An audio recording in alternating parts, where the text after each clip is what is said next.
तुंगभद्रा तटे पूर्वम एक तुंगभद्रा नाम की नदी है और भूपत्तनम उत्तमम, इसमें एक से एक उत्तम कोटि के भक्त रहते हैं। शंकादिकों ने नारद जी से कहा, यत्र वर्णा स्वधर्मेण सत्य सत्कर्म तत्परः, यहाँ पर सत्य पे चलने वाले लोग हैं। इस नगर का नाम है तुंगभद्रा नदी के किनारे, इस नगर का नाम है अनुपम नगर। और इसमें एक ब्राह्मण देव रहते हैं जिनका नाम है आत्मदेव। आत्मदेव कौन है? आत्मदेव किसी का नाम नहीं होता है। जो अपनी आत्मा को, अपने आप को, स्वयं को पहचान ले, देवत्व को प्रकट कर दे, घर में ही रह करके संतुष्टि हो जाए, जिसको भगवान नाम की तरफ पड़ जाए, वह आत्मदेव है। आत्मदेव जी की पत्नी का नाम है धुंधली। आत्मदेव जी की पत्नी का नाम क्या है? धुंधली। अच्छा, आत्मदेव जी जो है वो बड़े धर्मात्मा है, बड़े कर्मकांडी है, बड़े पूजा पाठ करने वाले हैं, बड़े नियम सदाचार करने वाले हैं। लेकिन इनकी जो पत्नी है धुंधली कही गई है, ये थोड़े कर्मकांड से दूर है। अब देखिए, आत्मदेव जो आत्मा में रमण करे और देवत्व को प्रकट कर दे, और दूसरा नाम है धुंधली। अभी सर्दियां स्टार्ट हो गई हैं, आप देखिएगा दिसंबर जनवरी के महीने में कैसा धुंध छाया रहेगा, कोहरा अंधेरा। जब सर्दी ज्यादा बढ़ जाएगी दिसंबर जनवरी में जाकर के,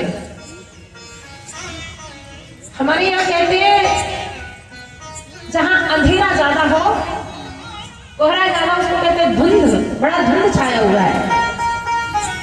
और इनका देवी जी का नाम क्या है? धुंधली।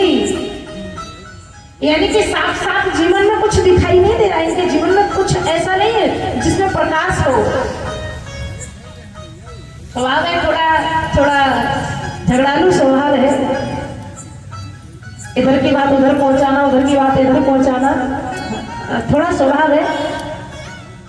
व्यक्ति सबसे जीत सकता है लेकिन अपने स्वभाव से नहीं जीत सकता, अपने स्वभाव को नहीं बदल सकता है। ब्राह्मण देव के घर में सब कुछ है, लेकिन एक चीज की बड़ी कमी है, और वो यह है कि इनके घर में कोई संतान नहीं है। आहा, ब्राह्मण देव बड़े दुखी रहते हैं। एक दिन तो मन में आया, घर से बाहर निकल गए, नदी के किनारे पहुंचे और मन में विचार कर लिया, आज तो मैं आत्महत्या करके मर ही जाऊंगा। हाँ। नदी के किनारे पहुंचे, जाकर के थोड़ा जल पिया और एक वृक्ष की छाया मिली, वहां जाके विश्राम करने लगे। सोचा मरना तो है ही, लेकिन क्यों नहीं आराम करके मरा जाए। मरना तो है ही, लेकिन थोड़ा आराम करके मरा जाए। अच्छा, मरने से पहले भी लोग सब कुछ जानते, सब कुछ है, जो मरना है व्यवस्था ऐसे करके जाते हैं, कहते हैं कि जब मरना ही है तो ये काम क्यों न करके जाए।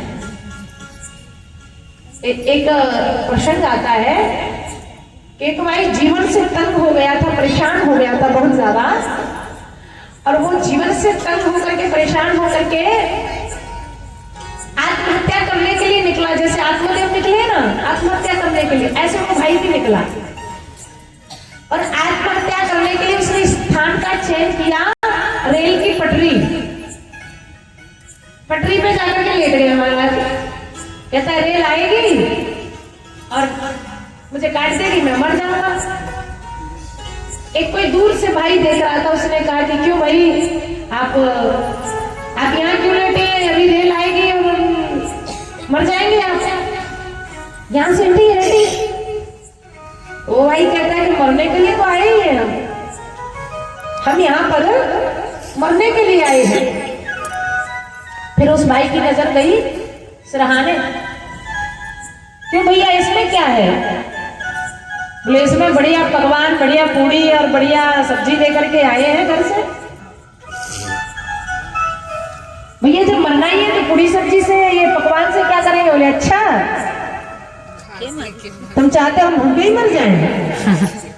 अरे मरना तो है ही, लेकिन खा पी के मरेंगे ना चका चका आराम से, जैसा कि आत्मा हमारी भटके नहीं।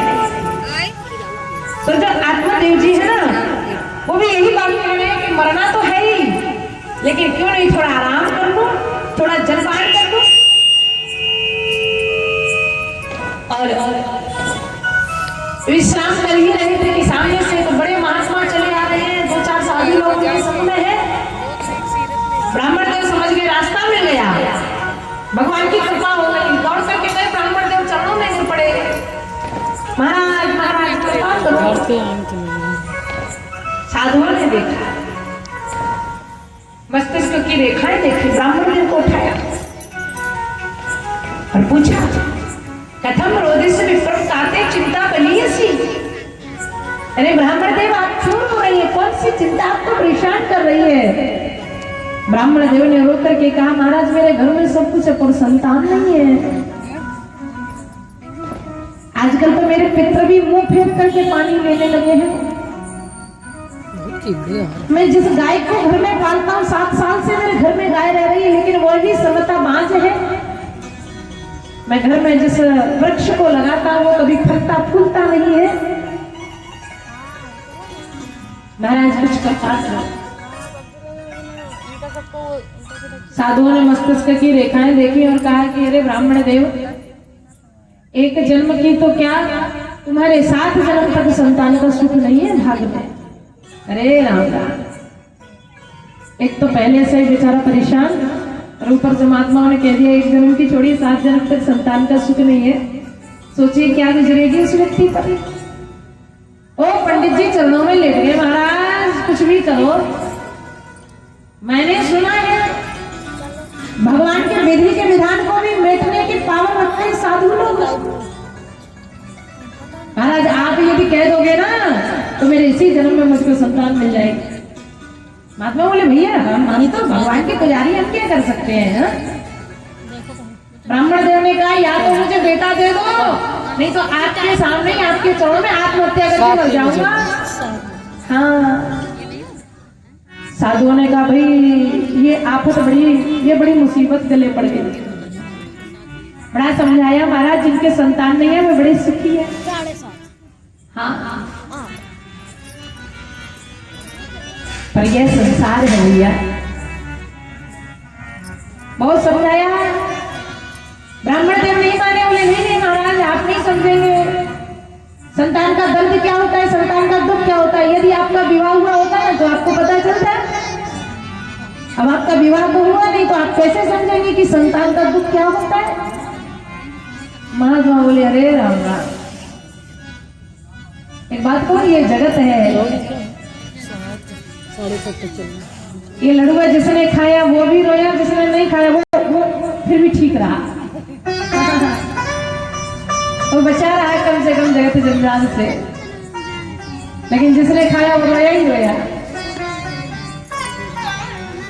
महात्मा जी अभी ब्राह्मण अभी रो रहे हैं, संतान नहीं है, लेकिन आगे सुनना संतान हो जाएगी तब और ज्यादा रोएंगे। ब्राह्मण देव ने की प्रार्थना सुनकर के महात्मा जी ने एक फल दे दिया, ये ले जाओ अपनी पत्नी को खिलाना, पत्नी को जाकर के कहना 1 वर्ष तक नियम साधना करे। ठीक है महाराज। घर आया, अपनी पत्नी धुंधली को समझाए ये फल खाना, बड़े बहुत उच्च कोटि के महात्मा जी ने दिया है, संतान होगी हमारे। पत्नी का तो नाम ही धुंधली है। पड़ोस में पहुंच गई, अरे जीजी अरे बहन क्या करूं बता, मेरे पति एक फल लेके आए, कहो बाबा जी ने ऐसी शिक्षा दे रही है कि यह फल को तुम्हारी पत्नी खाएंगी तो उनके संतान हो जाएगी। अरे राम राम। पड़ोसन ने कहा ये तो बहुत अच्छी बात है। बोले अच्छी बात कहा है बहन, ये फल खाऊंगी तो गर्भवती होंगी, खाना पीना छूट जाएगा, कमजोर हो जाऊंगी। भगवान न करे यदि डाकुओं का आक्रमण हो गया तो गर्भवती नारी तो दौड़ भी नहीं सकती है। भगवान न करे घर में आग ही लग जाए और तो और ये यदि सुखदेव की तरह ये बालक गर्भ में रह गया तो प्राणों से हाथ और धोने पड़ेंगे। और यहाँ पर देवी ये जो धुंधली है ना, वो क्या कह रही है पड़ोसन से कि मुझे तो लगता है कि मां और विधवा स्त्री शायद सुखी है।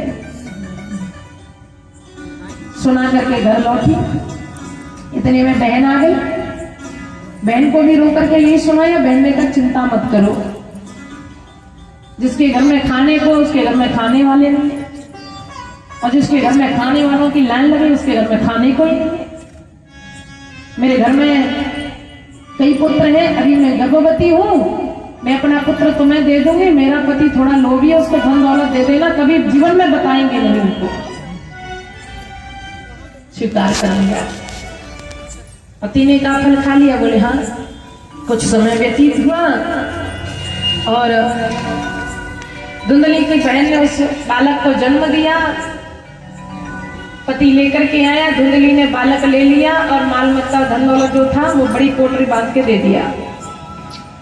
आत्मदेव को कहलवा भेजा कि सुख पूर्वक मेरे गर्भ से एक बालक ने जन्म ले लिया है। ब्राह्मण देव बड़े प्रसन्न है। नामकरण का समय आया, उन्होंने विचार किया मेरा नाम आत्मदेव है तो बेटे का नाम परमात्मा देव रखना चाहिए। लेकिन धुंधली ने कहा ऐसे कैसे, 9 महीने तक मैंने गर्भ में रखा है, कष्ट पीड़ा हर तरह के मैंने सही है, तो नाम भी मेरे नाम के अनुसार होना चाहिए। क्या? बोले मेरा नाम धुंधली है तो मेरे पुत्र का नाम धुंधकारी होना चाहिए। देखिए, जिसके जीवन में प्रकाश है ना, वो आपको प्रकाश की तरफ ले जाएगा। जो भगवत भक्त है, जो वैष्णव जन है, जो साधु लोग हैं, वो आपको भगवान की तरफ ले जाएंगे।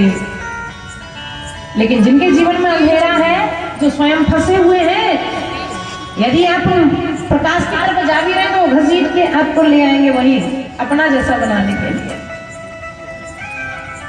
इसलिए संगति का विशेष ध्यान रखें। नाम क्या रखा? धुंधकारी।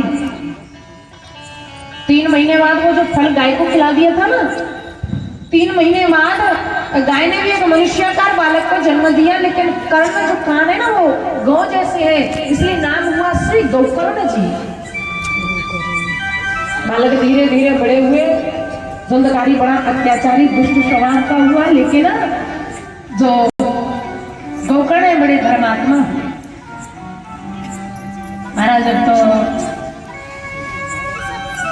धुंधकारी का स्वभाव कैसा है, किसी को मारना, किसी को पीटना, किसी के बच्चे को धक्का दे आया, किसी को गड्ढे में गिराया, किसी को कुएं में, किसी का हाथ तोड़ दिया, किसी का पांव तोड़ दिया।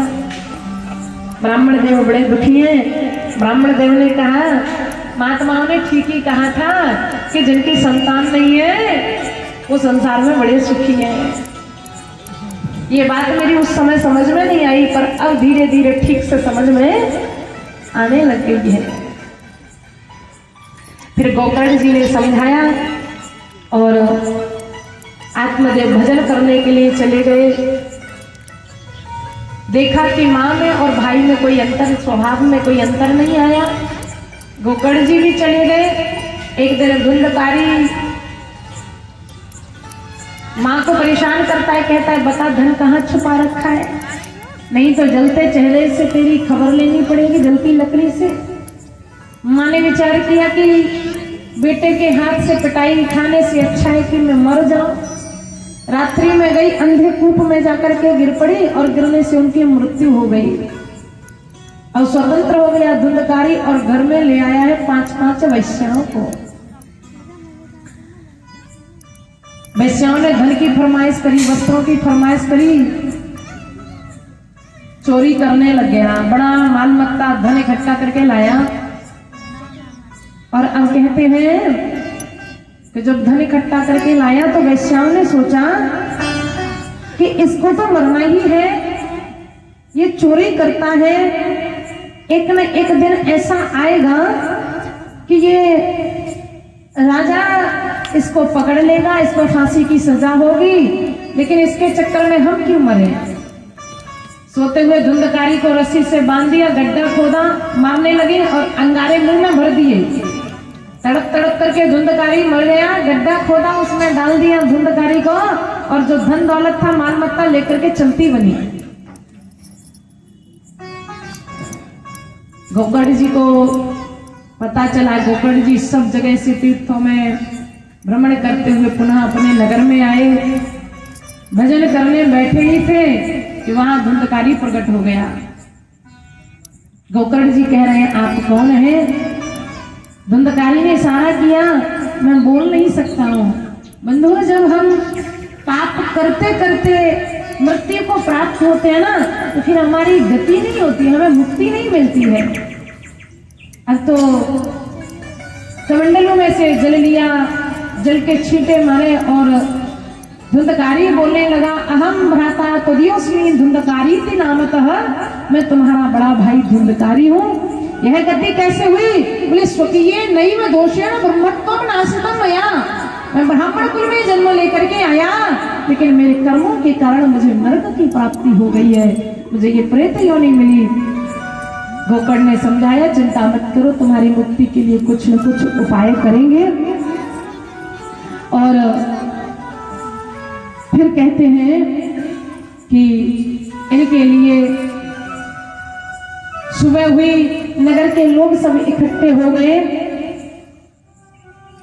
गोकर्ण जी ने सब यात्रा की चर्चा करी, फिर रात्रि में जो धुंधकारी आया है उसकी भी चर्चा करी है। और कहते हैं कि अब सूर्यदेव की आराधना से सूर्यदेव ने आदेश दिया कि आप श्रीमद् भागवत कथा करवाएं। भागवत कथा करवाई गई। एक सप्त ग्रंथि का बांस लाया गया और उस बांस में धुंधकारी की आत्मा को आह्वान करके प्रवेशी दिलाई गई। भैया पहले दिन की कथा हुई, जहाँ विराम हुई कथा वहीं बांस की एक गांठ फट गई, बड़ी जोर की ध्वनि हुई। गोकर्ण ने समझाया, आप सब शांत रहें, चिंता न करें, यहाँ धुंधकारी भी कथा सुन रहा है। और धीरे धीरे करके द्वितीय तृतीय चतुर्थ पंचम षष्ठ सप्तम बस की कथा विराम लगी। सातों ग्रंथियां खुल गई और धुंधकारी बड़े सुंदर वेश में प्रकट हुआ है। भागवत जी को प्रणाम किया, गोकर्ण को बार बार धन्यवाद किया और देखते ही देखते विमान आया और विमान में बैठ करके चल दिया। गोकर्ण जी ने कहा, भैया कथा तो सबने सुनी है, लेकिन धुंधकारी की मुक्ति क्यों? पार्षदों ने कहा कि धुंधकारी ने मन लगा करके कथा सुनी और बाकी के श्रोताओं ने अपने मन को कहीं न कहीं अन्यत्र लगाया है। किसी ने परिवार में, किसी ने पत्नी में, किसी ने भाई में, बच्चों में, व्यवसाय में। हाँ, दोबारा कथा करवाओ, तब लोग मन लगा करके ध्यान से कथा सुनेंगे और उनको सुगति प्राप्त होगी। कथा हुई और फिर विमान उतरे। जैसे त्रेता युग में अयोध्या के लोग भगवत धाम गए, ऐसे अनपुर नगर के निवासी भगवत धाम पधारे भागवत जी की कृपा से। हमारे पूज्य महाराज जी कबीरदास जी का एक बड़ा ही सुंदर पद